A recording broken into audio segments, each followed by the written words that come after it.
আসসালামু আলাইকুম। ২০২৫ সালের ৮ম শ্রেণীর বাংলা বিষয়ের নাম হচ্ছে সাহিত্য কণিকা।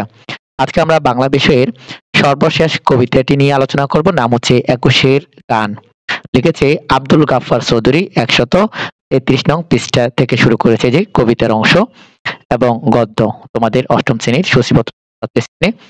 এই হচ্ছে তোমাদের কবিতা একুশের গান, আব্দুল গাফফার চৌধুরী। প্রথমে আমরা পাঠ পরিস্থিতি দেখলেই বুঝতে পারবে এই কবিতায় কি বোঝানো হচ্ছে। এই যে পরিস্থিতি আর এটা উদ্দেশ্য। কবিতার পাঠের মাধ্যমে ব্যক্তিরা ভাষা আন্দোলনে বাঙালির আত্মত্যাগ নিয়ে একদিকে গর্ব করতে শিখবে, অন্যদিকে তারা শহীদের রক্তের ঋণ শোধ করার জন্য সব ধরনের অন্যায় ও শোষণের বিরুদ্ধে সোচ্চার হবে। এই যে এটা ছিল উদ্দেশ্য। এবার আসো আমরা দেখি পাঠ পরিস্থিতি।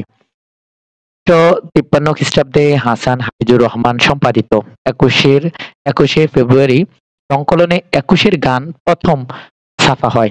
এই যে এটা নবীর থেকে আসবে, কিন্তু মনে রাখবে কখন ছাপা হয়। এখানে ১৯৫২ খ্রিস্টাব্দের সংঘটিত ভাষা আন্দোলনে বাঙালি ছাত্র জনতার আত্ম উৎসর্গকে স্মরণ করা হয়েছে। ভাষা আন্দোলনের রক্তদান কিছুতেই বিস্মৃত হওয়া যায় না। এখানে অন্যায়ভাবে গুলি বর্ষণকারী তৎকালীন পাকিস্তানি শোষকদের বিরুদ্ধে বাঙালি জাতি জাগ্রত প্রতিরোধ গড়ে তোলার প্রত্যয় ব্যক্ত হয়েছে। বন্ধুরা, এই হচ্ছে পাঠ পরিচিতি, অর্থাৎ এই কবিতার মূল কথা। আবার আসো আমরা কবিতাটা দেখিনি। এখানে একুশের গান লিখেছেন আব্দুল গাফফার চৌধুরী। আমার ভাইয়ের রক্তে রাঙ্গানো ২১শে ফেব্রুয়ারি আমি কি ভুলিতে পারি, ছেলেহারা শত মায়ের অশ্রু গড়া ও ফেব্রুয়ারি আমি কি ভুলিতে পারি, আমার সোনার দেশে রক্ত রাঙ্গানো ফেব্রুয়ারি আমি কি ভুলিতে পারি। জাগো নাগি নাগি নাগিনীরা, জাগো নাগিনীরা, জাগো কাল বৈশাখীরা, শিশু হত্যার বিক্ষোভ আজ কাফুক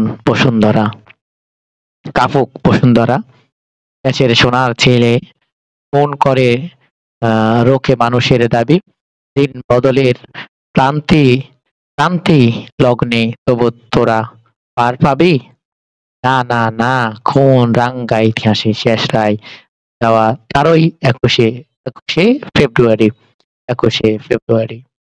সেদিনও এমনই নীল গগনের বসনে শীতের শেষে রাত জাগা চাঁদ চুমো এই হেসে পথে ফোটে রজনীগন্ধা অলকান্দা, যেন এমন সময় জ্বর এলো খেপা বুনো, সেই আধারের পশুদের মুখ চেনা, তাহাদের তরে মায়ের বোনের ভাইয়ের চরম ঘৃণা।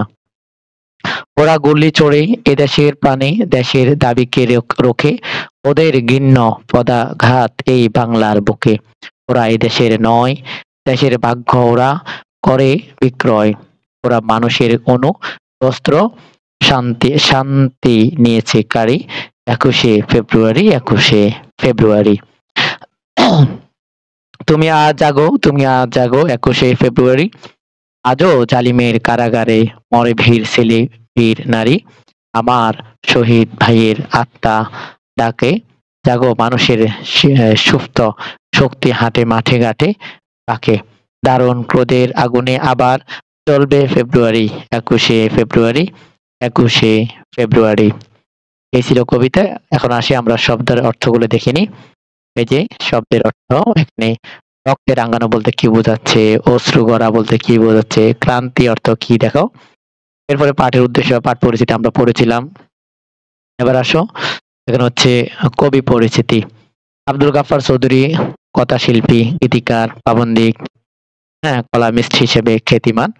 ঢাকা বিশ্ববিদ্যালয় থেকে বাংলায় স্নাতকোত্তর ডিগ্রি অর্জন করে তিনি সাংবাদিকতাকে পেশা হিসেবে গ্রহণ করেন।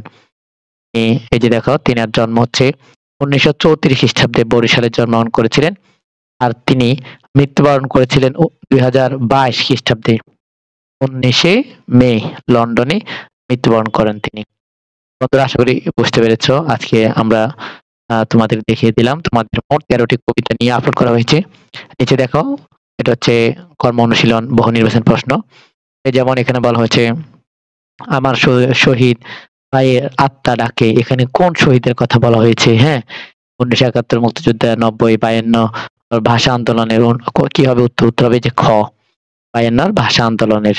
এটা তোমরা উপরে কবিতা দেখলে বুঝতে পারবে। এরপর হচ্ছে সৃজনশীল লেখো। এখানে সৃজনশীল প্রশ্ন দেওয়া হয়েছে, এই যে উদ্দীপক দিয়ে প্রশ্ন দিয়েছে। আশা করি বুঝতে পেরেছো। আজকে আমরা ভিডিওটি এখানে শেষ করছি। ভালো থাকবে, সুস্থ থাকবে। ধন্যবাদ। আল্লাহ হাফেজ।